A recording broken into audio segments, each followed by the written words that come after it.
Hi friends, welcome to RS allrounder. இன்னைக்கு நம்மளோட YouTube சேனல்ல இட்லி தோசைக்குலாம் மாவு இல்லாத நேரத்தில் இன்ஸ்டண்டா ஒரு தக்காளி தோசை தாங்க எப்படி செய்யலாம்னு சொல்லிட்டு பார்க்க போறோம். இந்த ரெசிபி ரொம்ப சிம்பிளான ரெசிபி. டேஸ்ட் ரொம்ப சூப்பரா இருக்குங்க. குழந்தைங்கள்ல இருந்து பெரியவங்க வரைக்குமே எல்லாருமே நல்லா விரும்பி சாப்பிடுவாங்க. டக்குன்னு ஒரு 1/4 மணி நேரத்துல செஞ்சு முடிச்சிடலாங்க. ஆனா டேஸ்ட் ரொம்ப சூப்பரா இருக்கும்.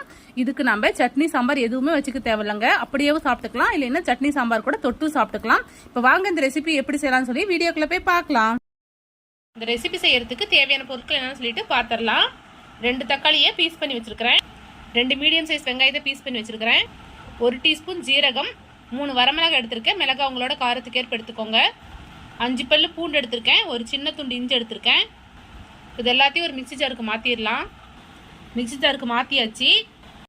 ஒரு கப்பில் 3/4 கப் ரவை எடுத்திருக்கேன். அந்த ரவையை இது கூடயே நம்ம ஆட் பண்ணிக்கலாம்.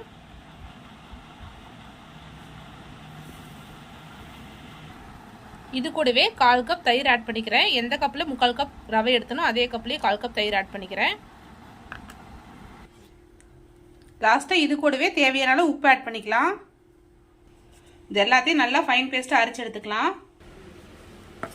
பாருங்க, மாவை நல்லா அரைச்சி எடுத்துக்கிட்டாச்சு. உப்பு மட்டும் செக் பண்ணிவிட்டு உங்களுக்கு தகுந்த மாதிரி ஆட் பண்ணிக்கோங்க. இப்போ இது கூடவே கொஞ்சமாக கருவேப்பிலை கொத்தமல்லி ஆட் பண்ணிக்கலாம். நல்லா மிக்ஸ் பண்ணி விட்டுலாம். இந்த மாவு புளிக்க வைக்கணும்னா இல்லைங்க, நம்ம உடனே தோசை ஊற்றிடலாம். நல்லா மிக்ஸ் பண்ணியாச்சு. தோசை ஊற்றிடலாம். அடுப்பில் ஒரு தோசைக்கல் வச்சுருக்கேன். தோசைக்கல் நல்லா சூடாகட்டும்.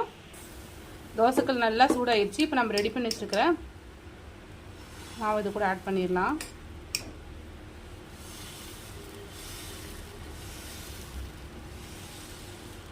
ஆட் பண்ணியாச்சு.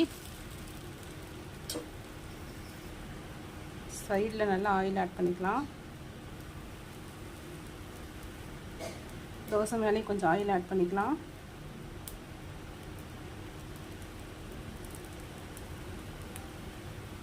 தோசை ஒரு சைடு குக் ஆனது நம்ம இன்னொரு சைடு திருப்பி விட்டுடலாம். தோசை ஒரு சைடு நல்லா குக் ஆயிடுச்சு. இன்னொரு சைடு திருப்பி விட்டாச்சு. இந்த சைடு நல்லா வேகட்டும். தோசை 2 சைடு நல்லா சூப்பராக வெந்துருச்சு.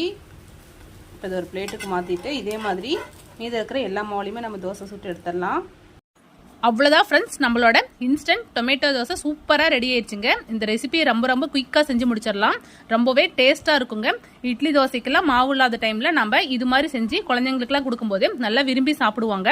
இந்த ரெசிபியை நம்ம சட்னி சாம்பார் கூட சர்வ் பண்ணி சாப்பிட்லாங்க. அப்படியேவும் சாப்பிட்லாம். நான் இன்னைக்கு சாம்பார் கூட தான் சர்வ் பண்ணி சாப்பிட போகிறேன். குழந்தைங்களுக்குலாம் இது மாதிரி செஞ்சு கொடுக்கும்போதே நல்லா கலர்ஃபுல்லாக இருக்கிறதுனால விரும்பி சாப்பிடுவாங்க. டேஸ்ட் அந்த அளவுக்கு சூப்பராக இருக்குங்க. ஸோ கண்டிப்பாக இந்த ரெசிபியை ட்ரை பண்ணி பாருங்கள். ஒரு முறை செஞ்சு பார்த்தீங்கன்னா அடிக்கடி செய்வீங்க. டேஸ்ட் அந்த அளவுக்கு சூப்பராக இருக்கும். ட்ரை பண்ணி பார்த்துட்டு எப்படி இருக்குன்னு சொல்லிட்டு மறக்காம கமெண்ட்ல சொல்லுங்க. இது மாதிரி simple recipes and lunch box recipes videos நம்மளோட சேனலில் ரெகுலராக அப்லோட் பண்ணுவோம். இது மாதிரி வீடியோஸ் வேணும்னா நம்மளோட RS ஆல்ரவுண்டர் சேனல் மறக்காம சப்ஸ்கிரைப் பண்ணிக்கோங்க. இந்த வீடியோ உங்களுக்கு பிடிச்சிருந்தா லைக் பண்ணுங்க, கமெண்ட் பண்ணுங்க, மறக்காம உங்களோட ஃப்ரெண்ட்ஸ்க்கு ஷேர் பண்ணிக்கோங்க. தேங்க்யூ ஃப்ரெண்ட்ஸ், தேங்க்ஸ் ஃபார் வாட்சிங்.